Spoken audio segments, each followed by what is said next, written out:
Welcome back into Live Now from Fox. I'm Jay Russell. You've been seeing the question that we've been asking for the past hour or so, using AI to help with the dating game, red flag or fair game. As you must know, dating in 2026 is getting kind of weird now. Do you even know who you're talking to? There's actually an Axios report who's saying that roughly 64% of singles surveyed by Match Group says AI can help with some part of dating.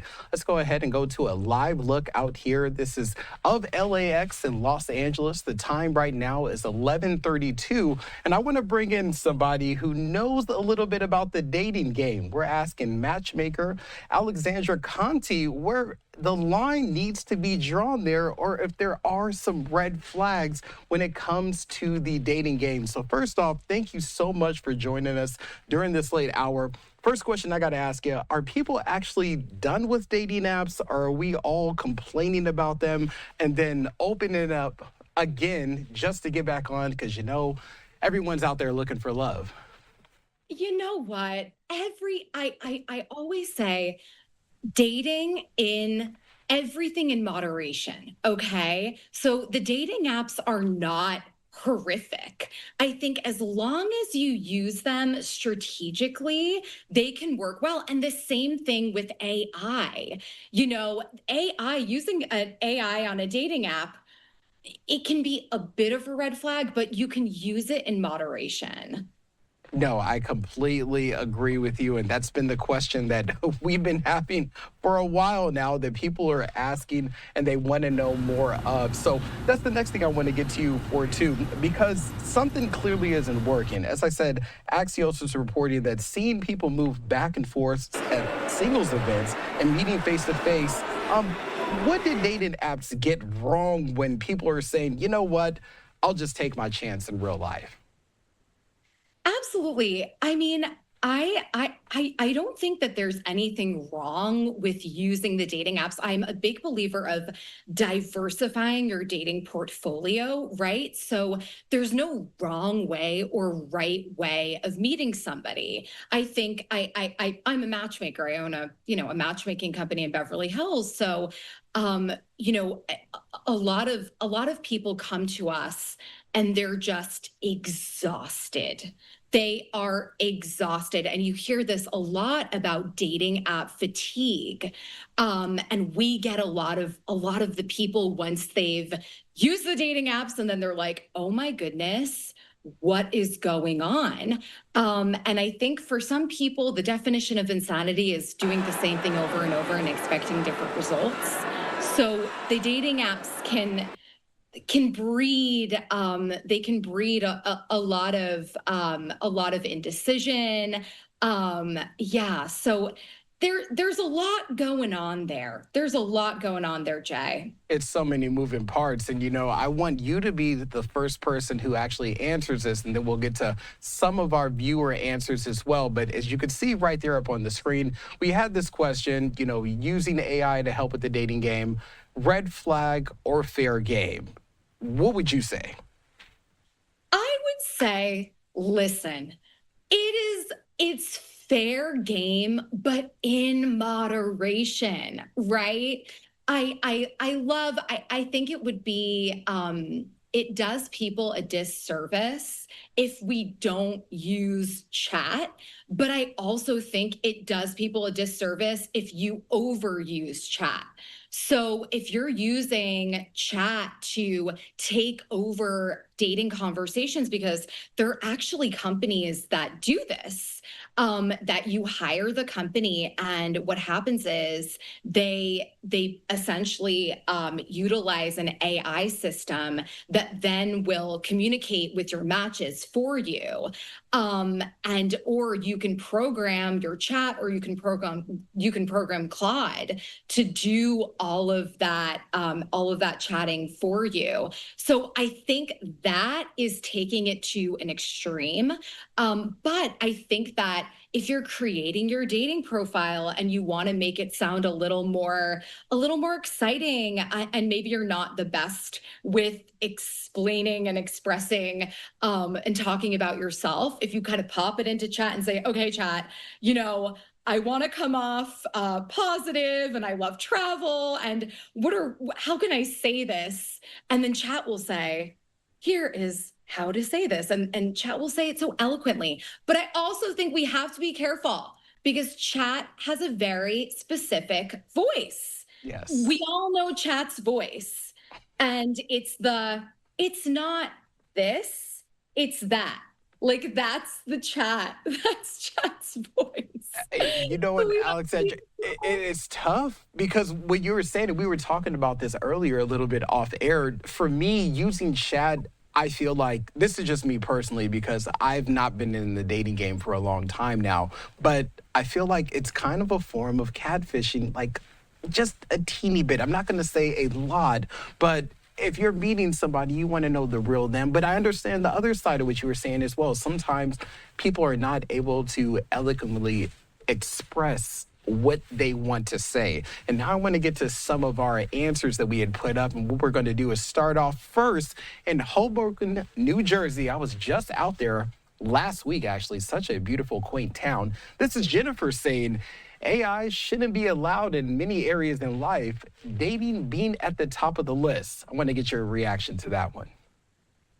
Oh, Jennifer, I get it. I get it. I fully understand that it shouldn't take over, but I don't okay. I just think that there is a spectrum of it. There's in moderation, a little bit of use is fine, but I think people always take it too far. Um, so I think, yeah, I understand people being concerned about AI taking over. And I know that even our industry, the matchmaking industry, we are now experiencing all of these new companies that are popping up. And they're these like AI matchmakers, which has kind of sent our industry into a quandary because we're like, wow, okay, this is very interesting. But you know, I know the reality of it. So I think in moderation, it's just in moderation. If you're using it to help you, write your profile, that's fine. But if you're using it to like take over all of your conversations, yeah, we have a major catfishing problem. I, I couldn't have said it better. And that's why I really am enjoying this segment. When we actually decided to set this up, I wanted to be very interactive about this because, as you can see right now, we have almost 50,000 people watching across the world, and I wanted them to be a part of the conversation. Let's go ahead and move to the next question now. From New York City, Paul is saying, how would I know if someone is using AI to speak with me? You kind of briefly touched on this before, and I want to add in there too. We know with AI, you could create a persona. It can know your voice, it can know your tone. So I feel like for some people, they kind of have mastered it, or I can see where Paul is coming from. It's kind of difficult to tell. Oh, yeah. It's so hard to tell. And it's kind of horrifying, right? Because I don't know if you've used the voice feature of chat. And I say chat because it's like a bestie of mine, which is also horrifying, right? Like how wild that we just say, oh, yeah, chat this, chat that, or Claude, or oh, yeah, I was chatting with. But when you go on the voice, you have to have discernment. You just have to have discernment, but it can be very easy. Even if somebody calls you, they could have an AI replying, yeah, let me see. And it's a bit slower. It's a bit repeating. It kind of jolts a little bit. And there are definitely certain phrases like we were talking about before. It's not X, it's Y. Or, what else does chat do that's just so naturally chat? I wasn't angry, I was furious. Or, but there has to be a level of discernment because if you use chat gpt or claude or ai systems frequently, you understand these patterns. But if somebody is just an unsuspecting person using a dating app, It's scary. It is scary. And I do think that the dating apps should have something that some kind of, you know how on Instagram it says this post was created using AI. I think that there needs to be some kind of signal where Disclaimer on there just to let you disclaimer. know. 100%, 100%. And that's also why working with a personal matchmaker, if you're not in Beverly Hills, if you're not in LA, you can work with a matchmaker that's in your city. And that's definitely what I would recommend because it's a human being. I love that answer. Let's go ahead and keep it moving because we have a ton of good ones. And again, if you do want to be a part of the conversation, all you have to do is scan the code on the top right of the screen. We're getting to Timothy now out of Bronx, Pennsylvania, saying, I believe it's fair game. This is a compiled network of information, much like going to the library and trying to figure out how to do something. You can literally get advice and pointers or tips just by asking a question. How you perceive it or use it is up to your discretion. You know what? Let me defend AI for a second. Some people are terrible at writing about themselves. They're nervous.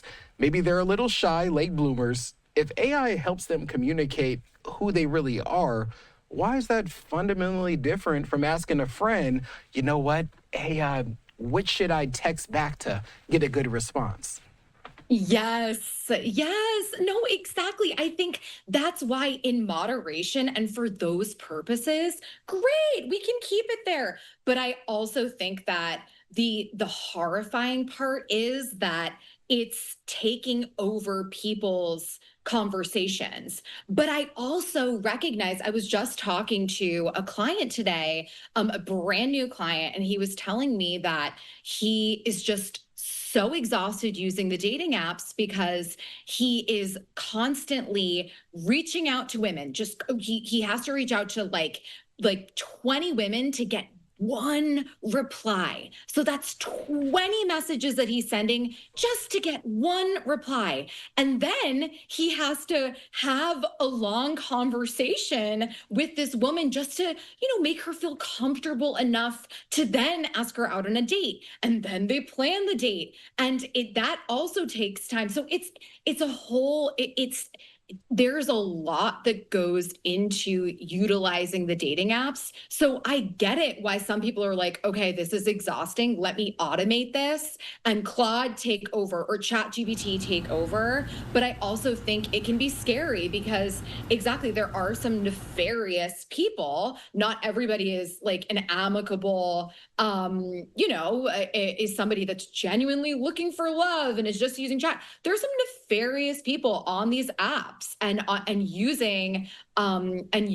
using them for not great purposes. So, I completely agree with you because when you're the person that is pursuing, whether you're a male or a female, I mean, it does take like a lot of work just for dating. And I'm sure that you're speaking to clients that maybe they didn't have the best time on the date, but how important it is to just get back on the horse and get back out there again. But you're just thinking like, starting over, Alexandra, I know it's tough out there too. That's why I really respect what you do. You matched a lot of people. Forget algorithms or apps for a second. What's the biggest mistake that you're seeing perfectly good people making them, keeping them single there? I'm sure there's a couple of things. Oh, absolutely. I mean, where do I begin? No, but I think that one of the biggest mistakes that I see single people making is expecting perfection on a first date. And I always say, men and people, but men usually, men who are great at dating are typically not great at relationships. And men who are really great at relationships are typically not the best at dating. So, but it's really tough because, you have a lot of people are so judgmental on the first date. And it's kind of like this do or die scenario where in reality, the good guys are not going on 50 dates. The good guys are going on fewer dates. Therefore, they're not as good at dating. But, the guys that have maybe not the best intentions, they're going on a million dates. So that's what I tell women. And I have seen, and we always say to the women, unless, and this is, I love infuriating people when I say this advice, but unless you are repulsed by the man, and if he fits the basic criteria that you're looking for of, does he want to get married, does he want to have kids, is religion compatible, unless you're repulsed, give him a second date, because people just really botch first dates. They do. They just do. I've been a matchmaker for 14 years, and I've just seen this time and time again. So that's for the ladies. For the men, do we have an hour? Do we have an hour, Jay? The thing about it, what is it out west right now? What it's coming up on midnight out in Mountain Standard Time. I'm sure people on the East Coast are watching like, you know what? Keep us entertained, okay? But you know what? You hit on a couple of points there, and this is me speaking about my previous self. Guys with the best intentions, I kind of like what you said there. They don't go on a lot of dates. I mean, I'm thinking back to my past self, and when I was dating, maybe one or two a month or so. If it didn't work out, it was fine type of thing. But I could think back to my college days. Well, we're not going to talk about that. We're going to keep moving on because we got some more questions there. We don't want to tell on ourselves, Alessandra. All right, let's go ahead and get to the next one. He's like, well, my college days.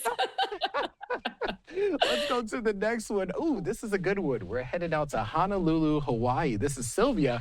I like this answer. Let's see. AI is just going to tell you what you want to hear, so you use it cautiously. Perhaps people just want a soundboard to share details when they're excited about someone.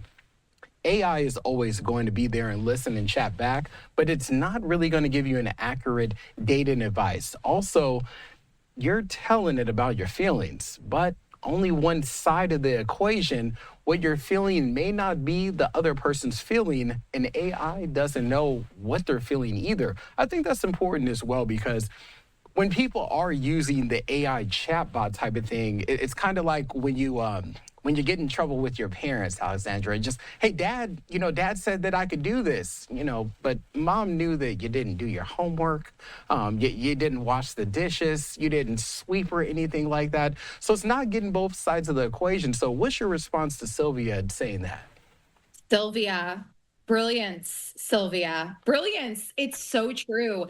I think chat is very good at affirming. Chat is like this affirmation, and chat will take something bizarre and convoluted that you say and validate you in the kindest way possible, and then sometimes redirect you. But chat will validate you. If you're looking for validation, look no further. Chat will validate you. AI will validate you. But I completely agree. I have seen some of the worst dating advice from chat to some of our clients.